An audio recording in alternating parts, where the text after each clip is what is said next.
বন্ধুরা, আজ তোমাদের জন্য আছে একটা মজার কুইজ। দেখি না তোমার ব্রেন কতটা শার্প। তাহলে শুরু করা যাক আজকের প্রশ্ন।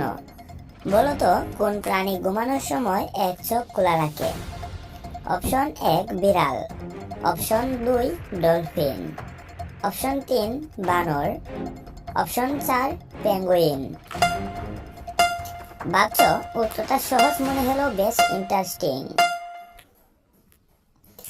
সঠিক উত্তর হলো ডলফিন। হ্যাঁ, ডলফিন এমন এক অদ্ভুত প্রাণী যারা যখন ঘুমায় তখন তাদের মস্তিষ্কের এক পাশ ঘুমায় আর অন্য পাশ জেগে থাকে। এজন্যই তারা এক চোখ খোলা রেখেই বিশ্রাম নেয়। বাহ, যদি তুমি সঠিক উত্তর দিয়ে থাকো তাহলে তুমি সত্যি জিনিয়াস, আর যদি না দাও তবুও চিন্তা নেই, আরো অনেক কুইজ আসছে। তাই চ্যানেল সাবস্ক্রাইব করো আর মজার মজার কুইজ মিস করো না।